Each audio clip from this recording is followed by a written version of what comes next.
వేద పండితులచే శుభకార్యాలు, పూజలు, హోమాలు, జాతకాలు, ఆఫీస్ పూజలు చేయించుట కొరకు పూజారీస్.com.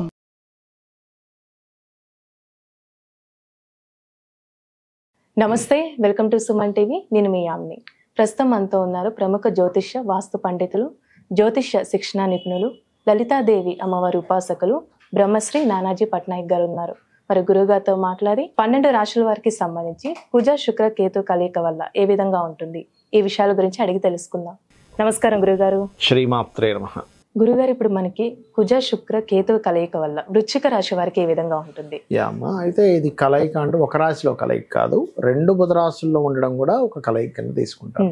సహజంగా జన్మజాతకంలో కూడా ఒకే రాశుల్లో ఉండే గ్రహాలు అంటే బుధ రాశుల్లో, శని రాశుల్లో, ఇలా గురు రాశుల్లో 2 గ్రహాలు అంటే ఆ 2 కనెక్ట్ అయినట్టే, ఎందుకంటే సేమ్ హౌసెస్ కాబట్టి.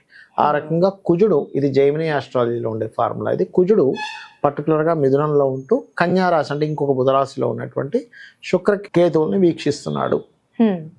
సో ఇలా ఎప్పుడైతే ఈ కాంబినేషన్ ఏర్పడిందో ఇది పర్టికులర్గా ఏ స్థానాలను ఇబ్బందిస్తుంది, ఏ స్థానాలను బలపరుస్తుందని చూసుకోవాలి. ఇక్కడ పర్టికులర్గా వీళ్ళు తీసుకోవాల్సిన ముఖ్యమైనటువంటి జాగ్రత్త ఏమిటంటే షేర్ మార్కెట్ రిలేటెడ్ సంబంధించిన విషయంలో జాగ్రత్త పడాలి. అయితే ఇది పర్సనల్ చార్ట్. మామూలుగా గోచార పరంగా తీసుకుంటే ప్రభుత్వం మీద వ్యతిరేకత కానివ్వండి, వాహన ప్రమాదాలు కానివ్వండి, స్త్రీల మీద కొంత అఘాయిత్యాలు కలగడం కానివ్వండి, కొంత యుద్ధ వైఖరి కానివ్వండి, ఇవన్నీ ఏర్పడుతూ ఉంటాయి. బట్ వీళ్ళ పర్సనల్ చార్ట్లో కనుక తీసుకుంటే పర్టికులర్గా షేర్ మార్కెట్లో జాగ్రత్తగా ఉండాలి, గుర్తుపెట్టుకోండి. ఇక రెండవది ఏమిటంటే పర్టికులర్గా ఇక్కడ ఒక్కోసారి తొందరపడి వివాహ నిర్ణయాలు తీసుకుంటూ ఉంటాం, అవి చేయకూడదు. తొందరపడి బిజినెస్లో ఇన్వెస్ట్మెంట్ చేస్తూ ఉంటారు, ఏదో లాభం వస్తుందని. కొంతమంది చూడండి ఏవో ఆశలు చూపిస్తూ ఉంటారు, మీరు కనుక 1 లక్ష రూపాయలు కడితే ప్రతి నెల 30,000 ఇస్తాను, 40,000 ఇస్తాను. వీళ్ళు ఆశపడి ఒక నెల ఇస్తే వస్తుంది. నేను చాలా మందిని చూసాను. ఎలా అంటే ఇప్పుడు చూడండి, ఫస్ట్ ఏం చేస్తారు వీళ్ళు, జస్ట్ ట్రై రేస్ చూద్దాం, ఒక 20,000 ఇస్తారు. 8,000 వెంటనే ఫస్ట్ మంత్ ఇచ్చేస్తారు. అమ్మ ఇదేదో భలే ఉందని 1,00,000 ఇస్తాడు, 40,000 ఇస్తాడు. ఇది ఇట్లా కాదని తీసుకెళ్ళి ఒక 10 లక్షలు, 20 లక్షలు, ₹1 కోటి ఇస్తారు, వాడు అక్కడి నుంచి మాయమైపోతాడు, మోసపోతారు. ఇంకా రాదు. ఇంకా అలా ఎక్కడి నుంచి వస్తుందమ్మా? ఆ వ్యక్తి మాత్రం 1,40,000 ఎక్కడి నుంచి తీసుకొచ్చేస్తాడు? ఒక సర్కిల్ జాగ్రత్తగా ఏర్పరచుకొని 1-2 నెలలు ఇవ్వడం, దాని తర్వాత మొత్తం తీసుకుని ఎత్తేస్తాడు. అందుకని ఎక్కువ ఏదో లాభాలు వస్తాయనేటువంటి కోణంలో వెళ్ళి ఇబ్బంది పడకండి అని చెప్తానండి. బికాస్ ఆఫ్ ఈ శుక్రుడు కేతువు లాభంలో ఉన్నారు. లాభం అంటే ప్రతిసారి లాభం రావాలని రూల్ లేదు. అక్కడ నీచబడి ఉన్నాడు శుక్రుడు కేతువుతో. అంటే లాభం వస్తుందని ఆపేక్షతో ఏదో చేసి నష్టపోతారు. ఇది పర్టికులర్గా జాగ్రత్తగా ఉండండి. మరి వేరే పరంగా ఫైనాన్షియల్ గ్రోత్ ఉండదా వీరికంటే? ఖచ్చితంగా ఉంటుంది. ఎందుకంటే ఇక్కడ లగ్నాధిపతి అష్టమ స్థానంలో ఉంటూ 2ని వీక్షిస్తున్నాడు. అంటే ఏమిటి, వేరే పరంగా వీళ్ళు చేసే వర్క్ వల్ల కావచ్చు, ఇంకో కారణాల వల్ల కావచ్చు, మనీ సోర్స్ అయితే పెరుగుతుంది వీళ్ళకి ఖచ్చితంగా, అందులో ఎటువంటి డౌట్ లేదు. అలాగే దశమంలో రవి బుధులు ఉన్నందుకు కొంతవరకు జాబ్లో పేరు ప్రఖ్యాతలు రావడం కానీ, కొత్త జాబ్స్ రావడానికి కూడా తోడ్పడుతుంది. ఎందుకంటే కోణంలో ఒక గ్రహము, కేంద్రంలో ఒక గ్రహం అనేటి మంచి ఫలితాలు ఇస్తాయి ఇక్కడ చెప్పాలంటే. సో అష్టమంలో ఉంటూ 2ని ఒక గ్రహం చూస్తుంటే, కుజుడు చూస్తుంటే, దశమంలో ఉండేటువంటి రవి బుధుడు కూడా కొంత దాన్ని రూల్ చేస్తుంటాయి. ఎందుకంటే బుధుడు 4th or 5th నుంచి అక్కడికి వస్తున్నాడు. సో 4th or 5th నుంచి ఈ యొక్క సెప్టెంబర్ మాసంలో ఆల్మోస్ట్ ఒక 17th, 18th వరకు దాని ప్రభావం, పాజిటివ్ ప్రభావం ఉంటుంది ఉద్యోగం మీద, అందులో ఎటువంటి డౌట్ లేదు. సో ఆ విషయంలో బాగానే ఉన్నాయని చెప్పుకోవచ్చు. అయితే ఇక్కడ మాత్రం ఏంటంటే ఎవరో ఏదో ఇస్తారు ఈజీ మనీ రిలేటెడ్ జోలికి మాత్రం వెళ్ళొద్దనే చెప్తాను నేను. అది అయితే అండి, ఇప్పుడు వృశ్చిక రాశి వారికి ఇంకా మెరుగైన ఫలితం రావాలంటే ఎలాంటి పరిహారం అంటారు అసలు? వృశ్చిక రాశి వారికి ఒకటేనమ్మా, ఇక్కడ మనం గ్రహస్థితిని అర్థం చేసుకోవాలి. ఎప్పుడు కూడా మనకి ఇవి ఇట్లాంటి ఆశను పుట్టిస్తున్నాయి, బయట మనకు అలాంటి వాళ్ళు తారసపడతారు. ఫస్ట్ దీన్ని క్లియర్ చేసుకోవాలంటే ఎలాగా, శుక్ర కేతు కుజ గ్రహాల దగ్గర దీపారాధన చేయడం, నవగ్రహాల్లో అక్కడ మీరు దీపారాధన చేసి ఏదైనా నైవేద్యం పెట్టచ్చు, ప్రదక్షిణాలు చేసుకోవచ్చు. చక్కగా చేసుకున్న తర్వాత మీకు దగ్గరలో గణపతి ఆలయం కానీ, సుబ్రహ్మణ్యేశ్వర స్వామి ఆలయం కానీ ఉంటే అక్కడికి వెళ్ళి అక్కడ ఆ స్వామి వారిని, అమ్మవారిని దర్శనం చేసుకోండి. దాంతోపాటు వీళ్ళకి అంటే ఈ రాశి వారికి 5వ స్థానంలో రాహు ఉన్నాడు. సో ఎప్పుడైతే 5మంలో రాహు ఉన్నాడో దుర్గా ఆరాధన చాలా మంచిది. దుర్గా ఆరాధన చేయడం వల్ల ఏమవుతుందంటే ఇమాజినేషన్స్, ఇప్పుడు చూడండి మనం ఎవరైనా ఏదైనా ఆశ చూపిస్తే కూడా మన మైండ్ కనుక ఓవర్గా థింక్ చేస్తేనే అందులోకి వెళ్ళి పడతాం. నార్మల్గా ఉన్నాం అనుకోండి, ఏ ఆశ లేకుండా ఎటువంటి తొందరపాటు నిర్ణయాలు తీసుకోకుండా ఉంటే, నార్మల్గా క్యాజువల్గా ఉంటే మనం నమ్మం అలాంటివి. ఫస్ట్ ఎందుకు ఇస్తావు, ఎక్కడి నుంచి ఇస్తావు అని మనం అడుగుతాం డైరెక్ట్ క్లియర్గా. సో రాహు ఎప్పుడైతే ఆలోచన స్థానంలో ఉన్నాడో విపరీతమైన ఆలోచనలు ఇస్తుంటారు. అంటే మనం ఇక్కడ అర్థం చేసుకోవాల్సింది ఏంటి, ఉపాసన దుర్గాదేవికి చేసుకోవాలి. రాహుకి అధిష్టాన దేవత దుర్గాదేవి కాబట్టి దుర్గాదేవికి చేసుకోవాలి. అయితే ఈ రాహు అక్కడ ఉన్నప్పుడు సర్వసాధారణంగా ఏంటంటే ఇక్కడ కొంచెం సంతానం విషయంలో కూడా కొంచెం ప్రెగ్నెన్సీ ఉండే లేడీస్ కొంత జాగ్రత్తగా ఉంటూ విదేశీ ధనయోగాన్ని ఇస్తాడు ఇక్కడ మళ్ళీ రాహు. సో విదేశీ సంబంధంగా ఏదైనా ప్రయత్నం చేసినట్లయితే ఖచ్చితంగా ఇక్కడ ఆ యొక్క ధనయోగాన్ని పెంచుతాడు. ఇక్కడ ఇప్పుడు ప్రపంచవ్యాప్తంగా చూసుకున్నట్లయితే ఏ విధంగా ఉంటుంది? మనం ఆల్రెడీ ఉట్టి శుక్రకేతువుల కలయిక ఒక 10-15 రోజుల క్రితం నుంచి ముందే మనం చెప్పాము. ఏంటంటే కొంచెం స్త్రీల మీద కాస్త ఈ అఘాయిత్యాలు, ఎందుకంటే శుక్రుడు స్త్రీల కారకుడు అమ్మ. ఈ కేతువుతో కలిసినప్పుడు కుజుడు దృష్టి ఉన్నప్పుడు ఇట్లాంటివి జరుగుతాయని చెప్పి మనం ఆల్రెడీ ప్రిడిక్ట్ చేసాం. అదే రకంగా మనకు కనబడుతుంది కూడా. నిన్న మొన్న ఏదో సంథింగ్ ఈ పార్టీ వాళ్ళు ఏదో చేశారు, ఒక హీరోయిన్ విషయంలో కూడా మనకి జరుగుతుంది.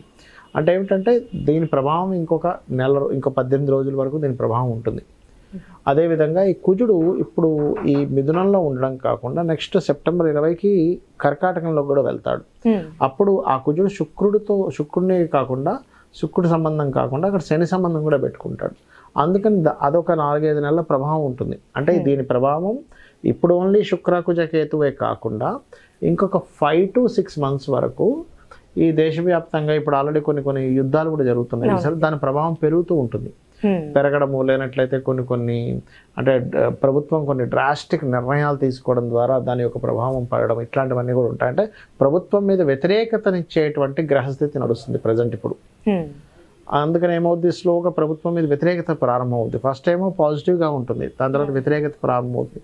అంటే మల్టిపుల్గా జరుగుతూ ఉంటాయి. ఒకవైపు వ్యతిరేకించేవారు ఎక్కువ మంది, ఒకవైపు ప్రభుత్వాన్ని సమర్థించే వాళ్ళు ఎక్కువ మంది. ఎలా ఉంటుందంటే ఇప్పుడు ఇవాళ రేపు మీరు చూడండి, ఏదో ఒక ఇష్యూస్ నడుస్తూ సమర్థించే వాళ్ళు వ్యతిరేకించే వాళ్ళు పెరుగుతూ వస్తున్నారు ప్రతి విషయాన్ని, ఇష్యూని. ఆ రకంగా ఏమవుతుందంటే ప్రభుత్వ సంబంధించినటువంటి విషయాల్లో, ఎందుకంటే ఇక్కడ రవి కూడా మనకి శుక్రకేతువుల మీదుగా ప్రయాణం చేయనున్నాడు ఆయన. అందుకని ఏమవుతుంది, కొన్ని విభజనలు అంటే ఇప్పుడు ఆల్రెడీ ఒక ప్రభుత్వం నడుస్తుంది, ఆల్రెడీ ఓడిపోయిన ప్రభుత్వం దీన్ని అవకాశంగా తీసుకొని ఇంకేదైనా మనం దీన్ని ప్రణాళిక చేయొచ్చా, మనం ఇంకేదైనా దీన్ని అడ్వాంటేజ్గా తీసుకుని మనం ఏదైనా చేయొచ్చా అనేటువంటిది ఉంది. కాబట్టి ఈ రవి కేతువు మీదుగా సంచారం జరుగుతుంది కాబట్టి నెక్స్ట్ కాస్త ప్రభుత్వాలు కూడా జాగ్రత్తగా ప్రభావం ఉంటుంది. అయ్యో, పొలిటికల్ మీద జరిగేటువంటి గొడవల వల్ల పొలిటికల్ మీద ప్రభావం వచ్చే ఛాన్సెస్ ఉంది రాబోయే ఇక్కడ నుంచి ఒక 5 to 6 months వరకు అనేటువంటిది బలంగా చూపిస్తుంది. ఎందుకంటే ఈ కుజుడు ఇప్పుడంటే శత్రుక్షేత్రంలో ఉన్నాడు మిథునంలో, కానీ తర్వాత నీచస్థానంలోకి వెళ్తాడు. నీచస్థానంలోకి ఎప్పుడైతే వెళ్ళి తను శనిని వీక్షిస్తాడో, అష్టమంలో ఉండే శనిని, అక్కడి నుంచి అష్టమంలో ఉండే శనిని వీక్షిస్తాడో, శని కుజులు ఎప్పుడైతే వీక్షణ జరుగుతుందో ఏమవుతుందంటే ఈ ఫలితాలు ఇస్తుంది. అలాగే కొంత వాహన ప్రమాదాలు, శుక్రుడు వాహనాలకు కారకుడు.